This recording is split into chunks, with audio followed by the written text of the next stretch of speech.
আজকে দেখবো শয়তানকে হারিয়ে মাকে কতজন জিতিয়ে দেয়। মাকে ভালোবাসলে ভিডিওতে লাইক করে চ্যানেলটিকে সাবস্ক্রাইব করো, আর যদি আপনি আপনার মাকে না ভালোবাসেন কমেন্ট করে শয়তানকে জিতিয়ে দেবেন।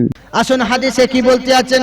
হযরত ওমর ফারুক রাদিয়াল্লাহু তাআলা আনহু বর্ণনা করেন, আমার কাছে দৈনিক সাহাবী এসে জিজ্ঞাসা করলাম, যখন আল্লাহকে মন দেবে, কিন্তু আমরা আল্লাহকে মন দিতে পেরেছি? আমরা আল্লাহর হতে পারিনি গো। আমরা শুধু হয়েছি কার জানেন? আমরা নিজেরা নিজের হয়েছি, আমরা আল্লাহর হতে পারিনি।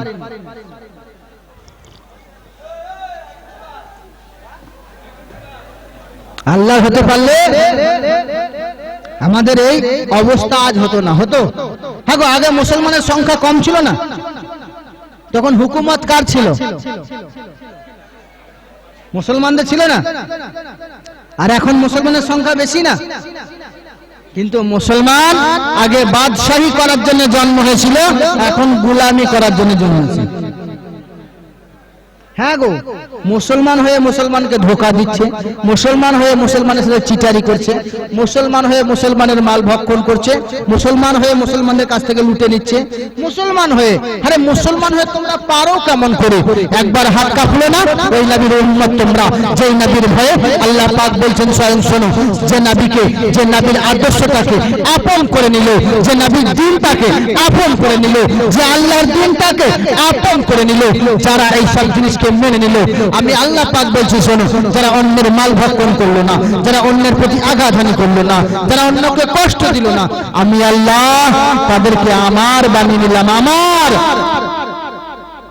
আর যারা আমার হবে, আমি আল্লাহ তাদেরকে ওয়াদখুলাহুল জান্নাত, তাদেরকে জান্নাতে দাখিল আমি আল্লাহ করিয়ে দেবো। যদি বলে তারা আমার হতে হবে। আমার আল্লাহ পাক বান্দাদেরকে সুযোগ দিয়েছে, মানে মাহফিলের যে মজাটা না, সেটাই নষ্ট করে দিয়েছে। ঠিক আমার সময় খাবার মানুষকে খেতেও দিতে হবে, না খেতে দিলে অসুবিধা আছে, খাবে না তো হবে কি করে, চলবে কি করে? যাক বাবারা, যারা খেয়েছেন দেখছি আমি বেরিয়ে চলে যাচ্ছে, না গিয়ে যদি মাহফিলে বসেন ভালো হয়। শেষ দোয়া নিয়ে যাবেন, আর মুসাফিরের দোয়া আল্লাহ কবুল করেন। যাদের ভাগ্য ভালো তারা কিন্তু শেষ দোয়াটা পাবেন। মুসাফিরের দোয়া আল্লাহ কবুল করেন। আল্লাহ বলছেন, বান্দারে আমাকে সাজদা করলি না, তোরা সব জায়গায় সাজদা করলি, আমাকে করলি না। কোথায় বলছেন? ওয়াতুতসং ভবিষ্যতে মনংশে বেশাদানিব বাসুদেবাঙ্গর গীতি পূর্ণ গন্ধাল স্পর্শম দ্বাদশং শুক্ল পক্ষস্য মাধবে মাসি মাধবম জাতয়ুক্ত ফুত পুতরাং পিতরহস্য মনস্য সম্ভলে বিষ্ণু যশস্য গৃহে বা দুর্বলম ওগো রব্বুল আলামিন, ওগো রব্বুল আল্লাহ পাক, আল্লাহ তাআলা তোমাকে সাজদা করব। তাহলে তুমি কি সাজদার পদ্ধতি কাউকে পাঠিয়েছো? এখানে তাই বলছে, সাজদার পদ্ধতি তুমি কাউকে পাঠিয়েছো? বলে হ্যাঁ পাঠিয়েছি। বলে কাকে পাঠিয়েছো? বলে একাম আব্দুল হাম্মাদ দ্বিতীয় নাস্তি একজনের তরফ থেকে এসেছে। কে? মহান আবাম, আপনার কিনা মহান নবী এসেছে। যার আসমানে নাম হবে কি রে মনুষ্য, কি রে জমিনে নাম হবে আপনার মানুষ অংশ।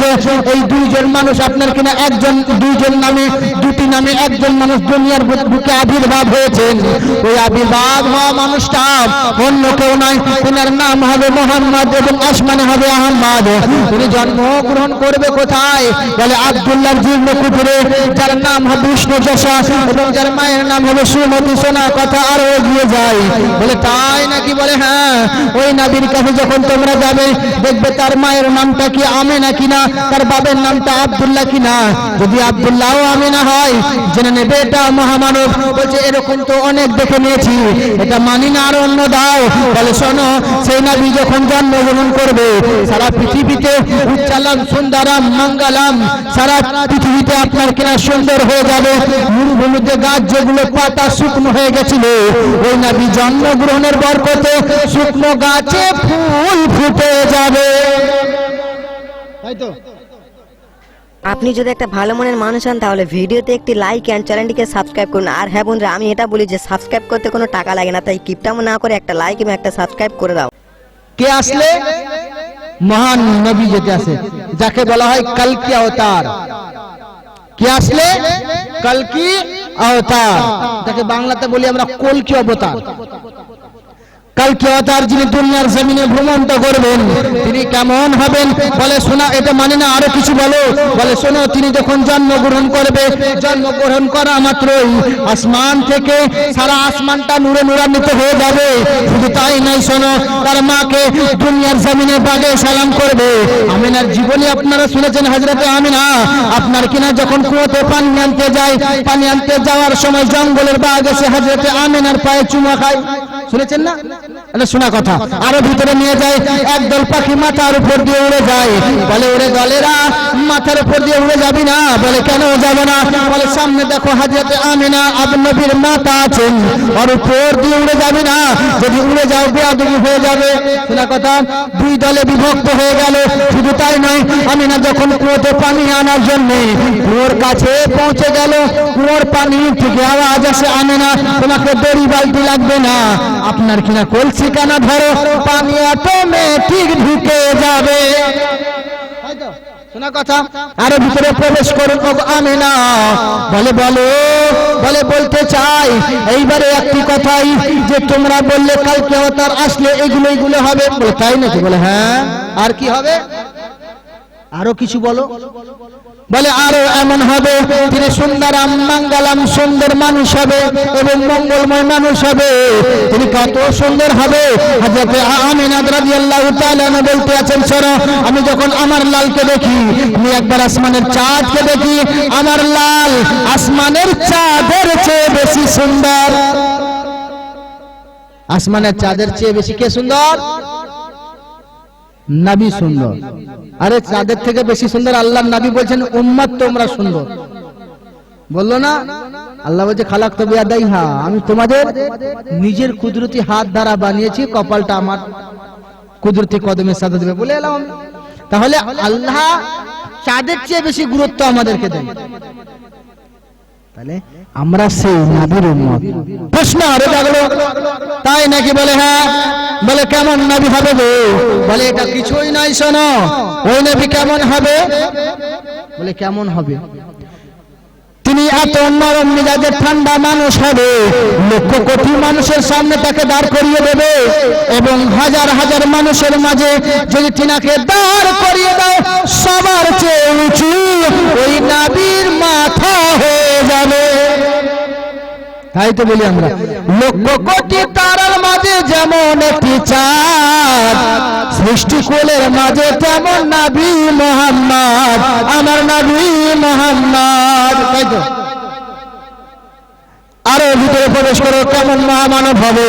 বলে তাই নাই, শোনো, ওই নবী এমন হবে গো, যখন আবির্ভাব হয়ে যাওয়ার পরে যখন হালিমাতু সাদিয়ার বাড়িতে গেলেন, হালিমাতু সাদিয়া বলতে আছে, ওই নবী এমন নবী গো, বাল্য বয়সে। শোনা কথা, আমি সংক্ষিপ্ত করে বলি, জঙ্গলে আপনার কিনা হালিমাতু সাদিয়ার একটি ছাগলকে যখন নিয়ে চলে যায়, বকরিকে নিয়ে চলে যাওয়ার পরে আপনার কিনা মহামানব এমন হবে, সে বাল্য বয়স থেকে নিজের কাল আপনার কিনা মর্যাদা দেখিয়ে দেবে। বলে তাই নাকি? বলে হ্যাঁ।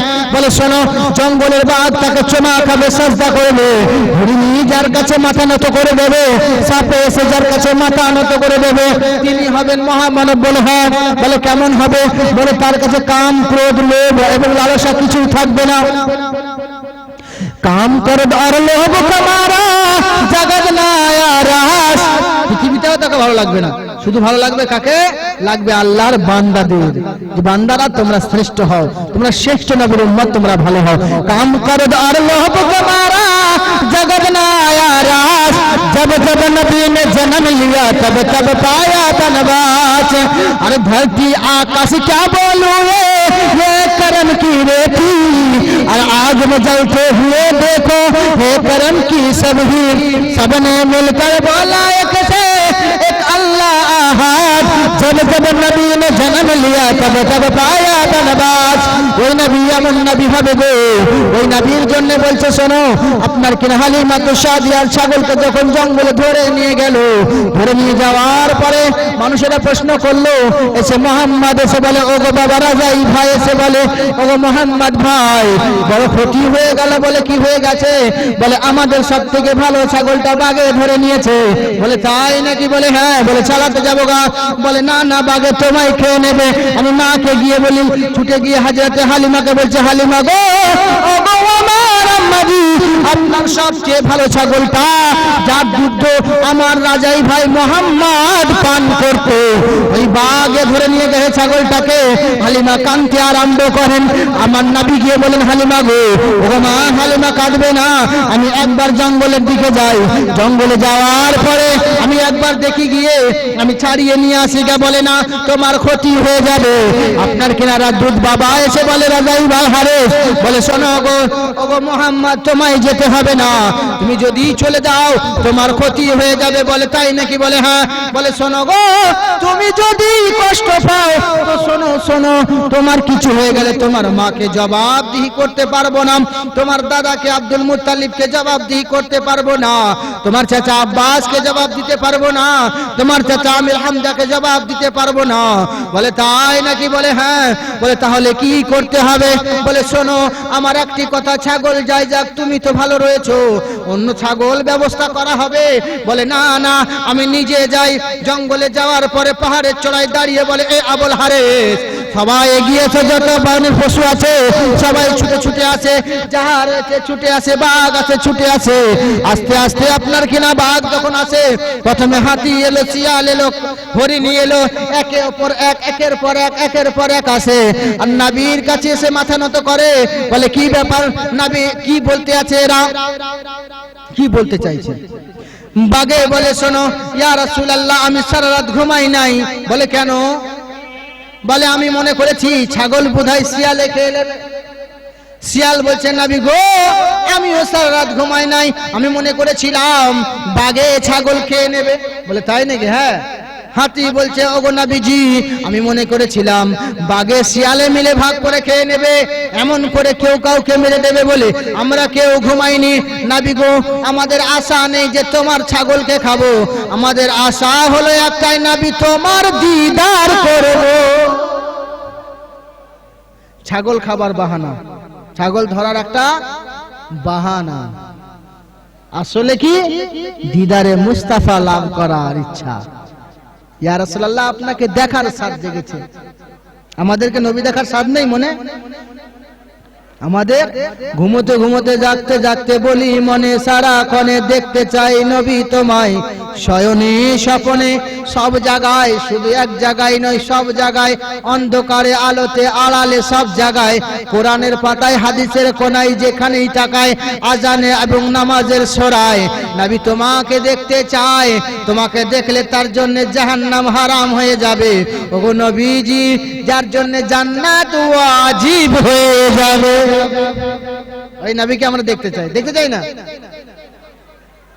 তোমার দেখা সাদ জেগেছে নিরালাত জাহায়, ওগো নবীজি, তোমাকে শুধুই দেখতে চাই, তোমাকে শুধুই দেখতে চাই গো নবীজি, তোমাকে শুধুই দেখতে চাই, শুধুই তোমাকে দেখতে চাই।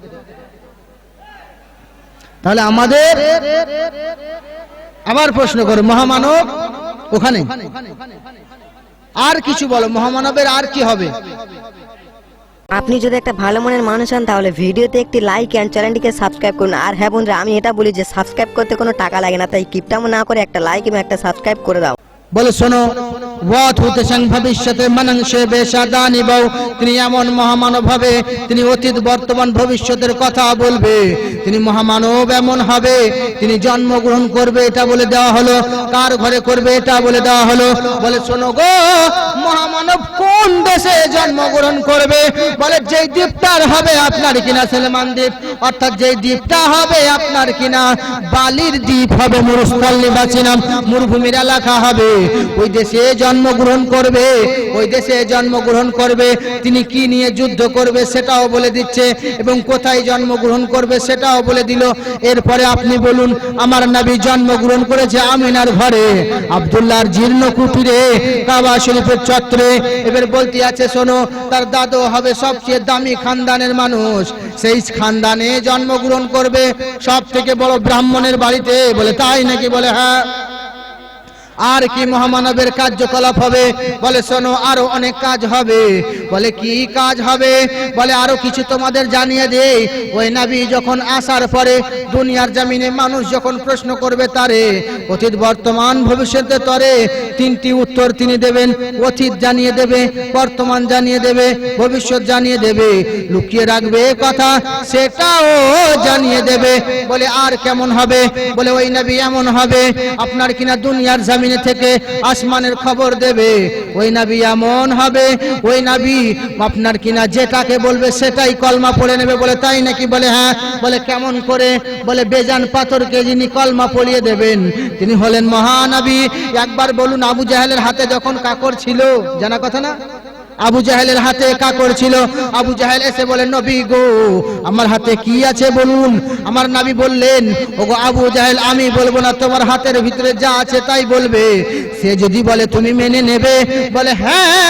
ওগো আমার ভাইপো শোনো, ওগো মুহাম্মদ তুমি শোনো, ওগো আব্দুল্লাহর বেটা তুমি শোনো, যদি তাই হয় আমার হাতের মুঠোর জিনিসটা যদি কথা বলে দেয় আর কোনো মান্য কর থাকবে না, এইবারে তোমার কথা তো মেনে নেব।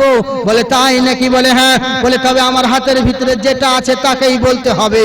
বলে সেই বলবে। এবার হাতের ভিতর থেকে কথা বের হয়, ওগো মুহাম্মাদুর রাসূলুল্লাহ আমি শাহাদাত দিচ্ছি নবী হলেন আল্লাহর নবী। এবার আবু জাহেল বলছে ওগো মুহাম্মদ তোমার জাদু তো এখানেও চলছে। কতগুলো বদমাশ, যারা চোখ থাকতে অন্ধ। এখন বর্তমানে মুসলমানদের জ্ঞান থাকতে অন্ধ, সেরকম আর চোখ থাকতে অন্ধ। বলে তাই নাকি? বলে হ্যাঁ। বলে জাদুঘর হয়ে গেছো ভাই, প্রথমেই বিরাট জাদুঘর। আমি মেনে নিলাম তুমি বলো জাদুঘর, কিন্তু তোমার কলেমা পড়তে পারবো না। বলে কেন গো? বলে এই কারণে তোমার কলেমা যদি পড়ি আমার সম্মান চলে যাবে, তোমার কলেমা পড়তে পারি না। বলে না মুহাম্মদ তোমার কলেমা পড়ে নেব, আবার কোনোদিন আসবো, এই বলে ওখান থেকে চলে যায়। কিন্তু শোনো এবার এইখানে বেদ প্রকাশক বলছে শোনো মহামানবের আরো গুণ শুনে নাও। মহামানব এমন হবে উচ্চালাম পদারিত পরম শান্তি দুর্গাষ্টমী ও মারাম। আপনার কিনা মহামানব এমন হবে যিনি দুনিয়ার জমিনে একবার দুইবার তিনবার নয়, সারাদিনে শান্তির জন্য 5 বার ডাক দেবে। কয়বার? হাইয়া আলাস সালাহ হাইয়া আলাল ফালাহ কবে বলা হয়? 4 বার না 5 বার? ফজরে, জোহরে, আসরে, মাগরিবে, সাথে 5 বার ডাকে না? 5 বার ডাকবে বলা হয়েছে। 5 বার ডাকবে, 5 বার ধ্বনি দিয়ে তোমাদের বলবে এসো ভালাই দিকে এসো, এসো কামিয়াবের দিকে এসো। উনি হবেন মহামানব, তিনি উচ্চ আওয়াজে পরম শান্তি, শান্তির জন্য ডাক দেবে। এবার বলছে শোনো আরো কি গুণ হবে বলো? বলে অতুতেশাং ভবিষ্যতে মানাংশে বেশাদা নিব এবং বাসুদেবাং গারাগীতি পূর্ণ গান্ধালি স্পর্শম। বাসুদেবাং বলতে আছে শোনো তোমার জমিনে যখন মুহাম্মাদুর রাসূলুল্লাহ আসবে তার শরীরটা এত সুগন্ধময় খুশবু হবে, যিনি সেই রাস্তা দিয়ে একবার হেঁটে যাবেন তিনি সেই রাস্তাটা খুশবুয়ে মুআত্তার হয়ে যাবে। তার শরীর থেকে মুশকে আম্বারের চেয়ে দামি খুশবু বের হবে। পৃথিবীর কোথাও যেই খুশবু পাওয়া যাবে না তার চেয়ে খুশবু সবচেয়ে সুন্দর খুশবু যেখান থেকে পাওয়া যাবে সেটা অন্য কেউ হবে না, সেটা মহামানবের শরীর হবে। বাসুদেবাং গারাগীতি পূর্ণ গান্ধাল স্পর্শম। হয়ে গেল। আসুন হাদিসে কি বলতে আছেন।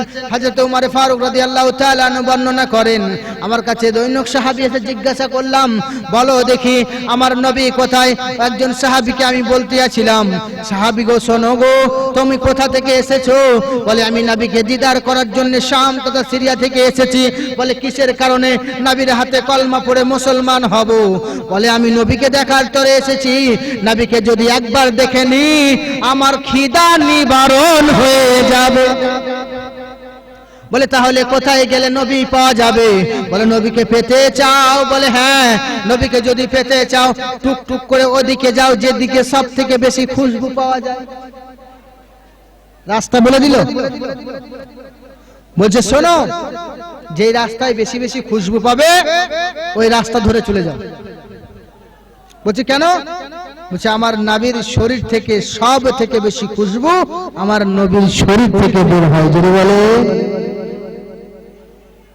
আমার নবীর পসিনা এত খুশবুময়, তাই তো বলছে হবে সিনা তোহরা পসিনা পাবে মোরা, নবী ने कहवा देगे पसीना है तोहरा, हम हो अगर पहती नबी जी अतर लगाए थी, हम हो अगर पहती नबी जी इतर लगाई थी। যদি ওই ঘাম আমরা পেতাম তাহলে আমরা আতর লাগাতাম না।